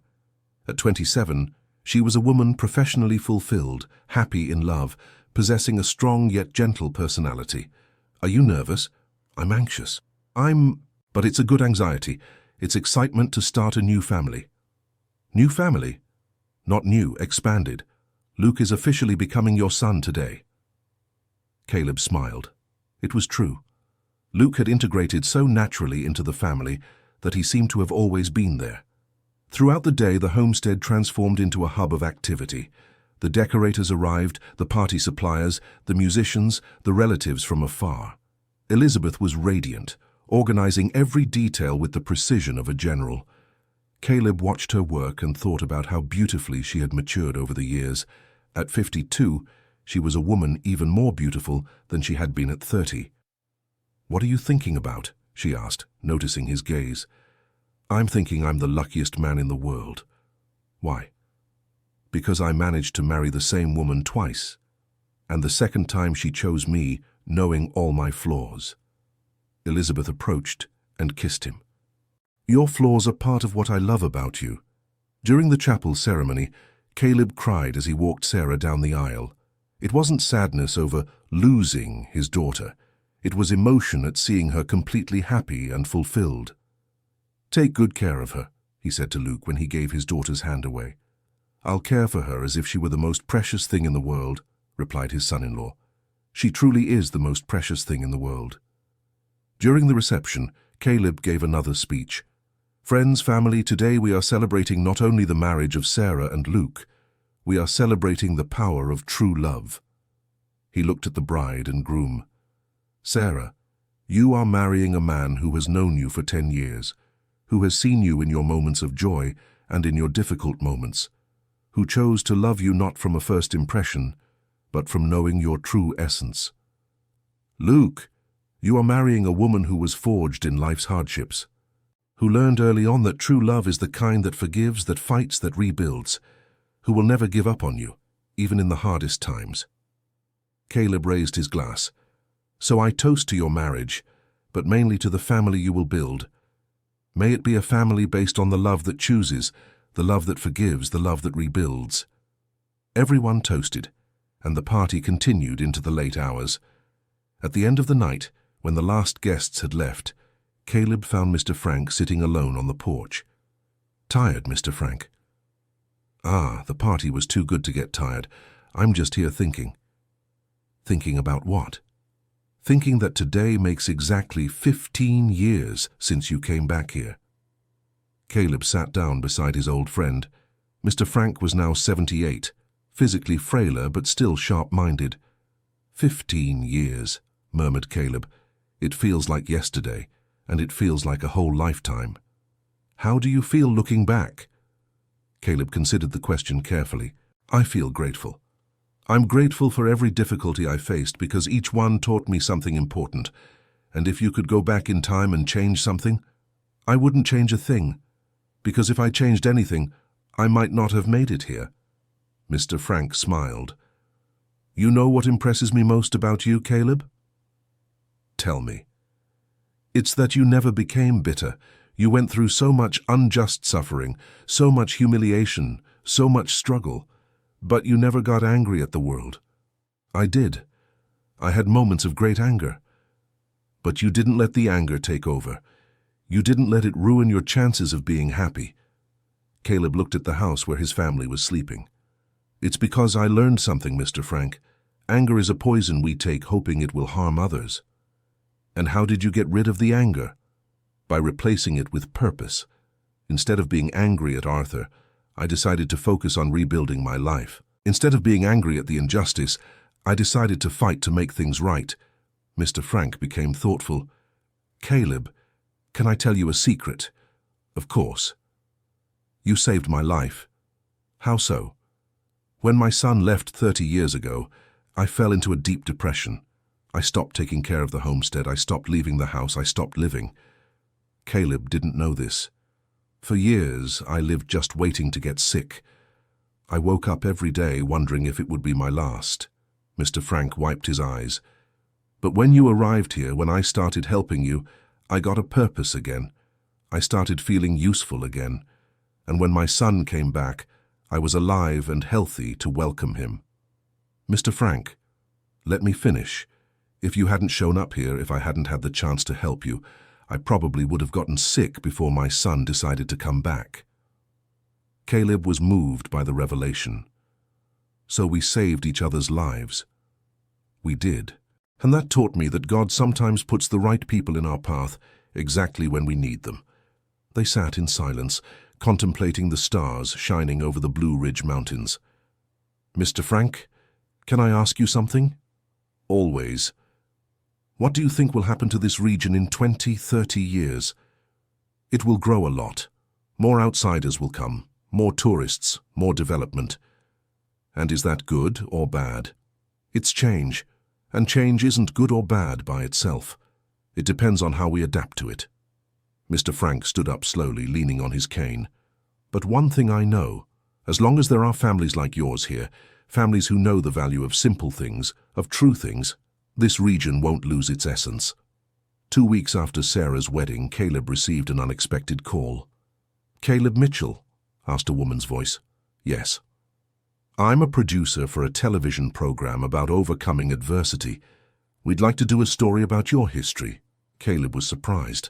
His story had been told on the local radio a few years before, but he had never imagined it would reach television. "What kind of story?" "A 30-minute documentary about people who managed to rebuild their lives after great difficulties. Your story would be the main focus of the program." Caleb talked with Elizabeth and Sarah about the proposal. "What do you think?" "I think you should accept," said Elizabeth. "Your story could inspire many people." "But it will expose our private life to the whole country." "Dad," said Sarah, "our private life is beautiful. I'm not ashamed to show it to the whole world." Caleb ended up accepting. The television crew spent a week at the homestead, recording interviews, footage of the property, and testimonials from family and friends. The program aired 3 months later on a Sunday afternoon in the prime-time slot of a national network. Caleb watched it at home with the whole family. It was emotional to see his story told in such a respectful and well-produced way. The program showed images of the crater where the house had been buried, interspersed with the rebuilt house. It showed Caleb working with the cattle, Sarah tending to animals at the veterinary clinic, Elizabeth caring for the garden where the hole had once been. But the most moving part were the testimonies. Mr. Frank speaking about true friendship, Mr. Sterling explaining how forged documents almost destroyed an innocent family, Sarah recounting how she had learned to forgive and regain trust in her father, and at the end, Caleb offering a reflection that summed everything up. "I learned that life isn't about avoiding the storms. It's about learning to dance in the rain. It's about discovering we are stronger than we imagine. It's about understanding that family isn't those who never disappoint you, but those who fight to earn back your trust when they make mistakes." The reaction was immediate and surprising. The next day, the homestead phone wouldn't stop ringing. There were journalists, people wanting to tell their own stories, others asking for advice. But the call that moved Caleb the most was from a man in New York City. "Caleb, my name is Ryan. I saw your program on television yesterday. I wanted to thank you."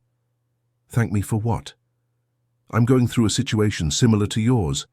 My wife left me after a misunderstanding. My children don't want to talk to me. I was thinking of giving up on everything." The man's voice was choked up.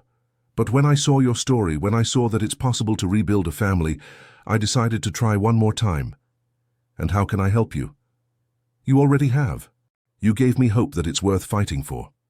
Caleb talked with Ryan for over an hour, giving practical advice on how to reach out to his family, how to demonstrate real change, how to be patient with the reconciliation process. There were many similar calls in the following days. Caleb realized his story had touched far more people than he had imagined. "You've become a reference," said Elizabeth. "A reference in what?"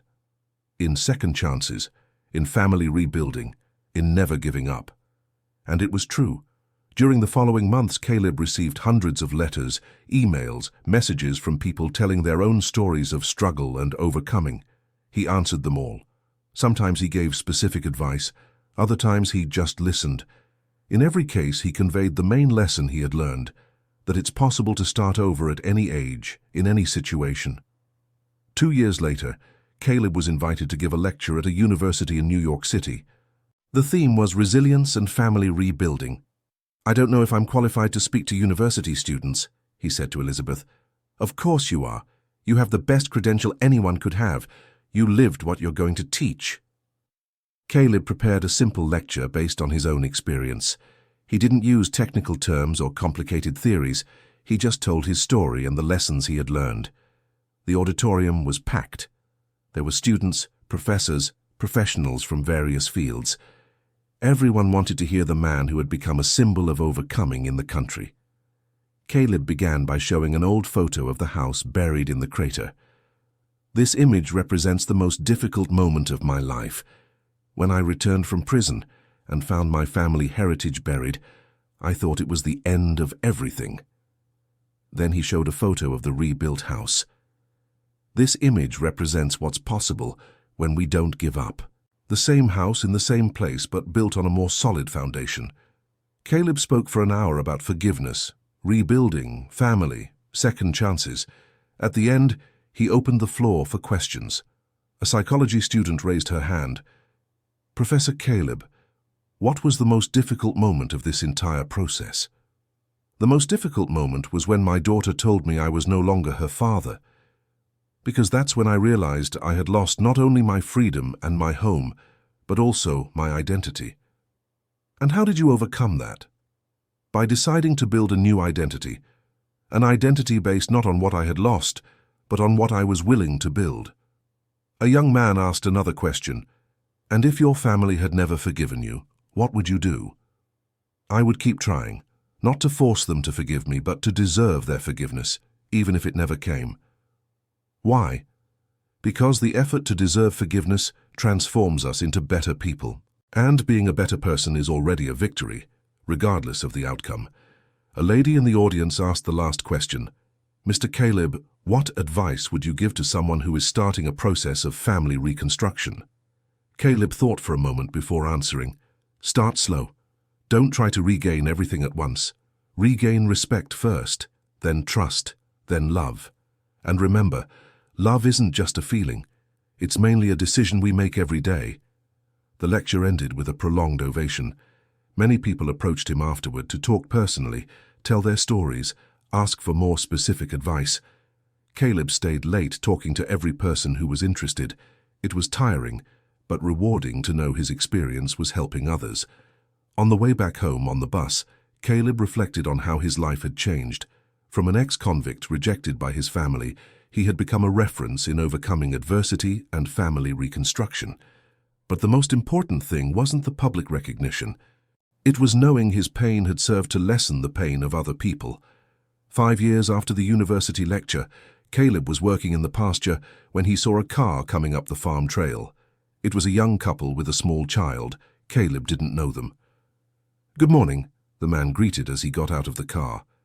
"We're looking for Caleb Mitchell." "That's me." "My name is Ryan. We spoke on the phone a few years ago after I saw your program on television." Caleb remembered. It was the man from New York City who had family problems. "Ryan, good to see you. How are things?" "That's why I came here. I wanted to introduce you to my family." Ryan called his wife and son. "This is my wife Jessica, who came back to me after 2 years apart, and this is my son Leo, who is now 5 and finally calls me Daddy again." Caleb was moved. Seeing that family reunited was one of the greatest joys he could receive. "How did you manage it?" "By following exactly the advice you gave me.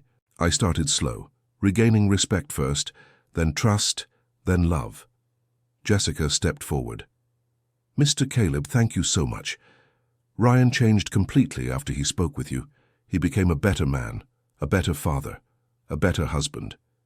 He was already a good man, he was just lost. Sometimes we all need help to find the way." They spent the day at the homestead. Ryan helped Caleb with the cattle work. Jessica talked with Elizabeth about gardening. Leo played with Mr. Frank's grandchildren who were visiting. During lunch, Ryan made a revelation. "Caleb, I didn't come here just to thank you. I came to make a proposal." "What proposal?" "I want to write a book about your story, and about other stories of family overcoming that I learned about through your example." "A book?" "Yes, a book that can help even more people, that can be available for anyone who needs it, anytime, anywhere." Caleb looked at Elizabeth and Sarah. "What do you think?" "I think it's a wonderful idea," said Elizabeth. "Your story can help many families." "I agree," said Sarah. and this way you can reach people who would never have access to your lectures. Caleb accepted the proposal. Over the following months, Ryan spent several extended stays at the homestead, recording interviews, talking with everyone involved in the story, gathering details that would make the book richer and more complete. The book was published 2 years later under the title, It's Never Too Late to Start Over, The Story of Caleb Mitchell. It became a national bestseller, selling over 1 million copies. But what moved Caleb the most were the letters that arrived from readers telling how the book had changed their lives. Parents who reconciled with children, couples who overcame crises, families who learned to forgive. In one such letter, a 60-year-old woman wrote, "Mr. Caleb, I read your book after 5 years of not speaking to my daughter because of a silly fight. Your story gave me the courage to take the first step. Yesterday, my daughter called me crying and apologizing. Today, she is coming to visit me with my grandchildren, whom I had never met. Thank you for teaching me that it's never too late to start over." Caleb kept each of these letters like a treasure. They were proof that his pain had been transformed into healing for other people. 10 years after the book's release, Caleb was celebrating his 70th birthday. The party was at the homestead with the whole family and friends. Present were his 4 grandchildren. Sarah and Luke had had 2 children and had also adopted 2 orphan children. The children and grandchildren of Mr. Frank, Ryan with his family, dozens of people who had come to know Caleb through his talks and the book. During the party, Sarah gave an emotional speech. "Dad, today you turn 70. It's been 25 years since you returned from prison. A quarter of a century, rebuilding, teaching, inspiring." She looked around the long table set up in the backyard. "Look around, Dad. Look at how many families are gathered here today because of you. How many marriages were saved. How many children reconciled with their parents. How many people found hope through your example. You transformed your personal pain into a source of healing for thousands of people. You turned your story of suffering into a story of hope." Sarah raised her glass. "So I toast to you, Dad, not just to the man who raised me, but to the man who taught the entire United States that it's never too late to start over." Everyone toasted, and Caleb stood up to respond. "My dear friends, family, today we are not just celebrating my 70 years. We are celebrating the transformative power of love that never gives up." He looked at Elizabeth, still beautiful at 67, celebrating the woman who gave me a second chance, even though she had every reason not to. He looked at Sarah, celebrating the daughter who taught me that forgiveness isn't forgetting, but choosing to love despite remembering.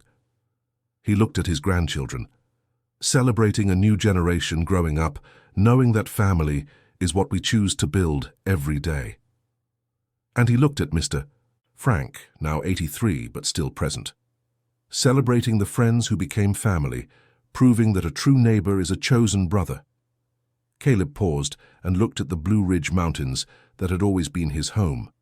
But mainly, we are celebrating the proof that there is no life so broken it cannot be rebuilt, no family so lost it cannot be found again, no heart so wounded it cannot learn to love again. He raised his glass one last time. "So I toast to all of us who believe that it is always possible to start over." The party continued into the late hours, but Caleb slipped away for a few minutes to walk alone through the property. He passed the spot where the buried house had once stood, now a flower garden. He passed the place where he had pitched his first tent, now part of the orchard. He passed the fence he had repaired so many times, now solid and well-maintained by his own hands and those of his family. When he returned to the party, he found his oldest grandson, 15 years old, sitting alone on the porch. "Why aren't you with the others, Toby?" "I was thinking about something, Grandpa." "Go on." "I was thinking that I want to be like you when I grow up." "How so?" "I want to be a man who builds things with his own hands, who takes care of his family, who never gives up." Caleb sat down next to his grandson and hugged him. "Toby, you already are that. You were born into a family that knows the value of those things. Now you just have to keep being who you are." "Grandpa, can I ask you something?" "Always." "Are you afraid of leaving someday?" Caleb looked at the boy. It was a deep question for someone so young. I'm not afraid of leaving, Toby. I'm afraid of leaving without finishing everything I came here to do. And what did you come here to do? Caleb looked around the party, at his gathered family, at the friends who had become family, at the house rebuilt on a solid foundation. I came to prove that it's possible to start over, and I think I've already proven it. Toby smiled and hugged his grandfather tighter. Yes, you have, and you've taught that to everyone who knows you. Caleb looked at the stars shining over the Blue Ridge Mountains and felt a deep peace. His life had been worth it. His pain had turned into healing. His story had become hope for thousands of people. And most importantly, he had reclaimed what truly mattered. He had rebuilt his family on a foundation more solid than ever. He took one last look at the party, where 4 generations of his family celebrated together, where true friends shared stories and laughter, where the love chosen every day had created bonds stronger than any storm. Thank you, he whispered to the stars. Thank you for every difficulty that taught me to value achievements. Thank you for every loss that taught me what's worth fighting for. Thank you for every day that gave me the chance to start over. And he returned to the party, to his family, to the life he had chosen to build stone by stone, day after day, decision after decision. The life of Caleb Mitchell had become living proof that it's never too late to start over, never too late to rebuild, never too late to choose love every day. And in the serene highlands, where the morning mist still kissed the peaks as it had for centuries, the house rebuilt on solid foundations continued to be a home for a family that had learned that true love isn't the kind that never faces storms, but the kind that knows how to dance in the rain and build rainbows after every downpour. End of story. Now tell us, do you believe Caleb made the right choices? Have you ever been through a situation that required starting from scratch? Leave your opinion about this story of family overcoming in the comments.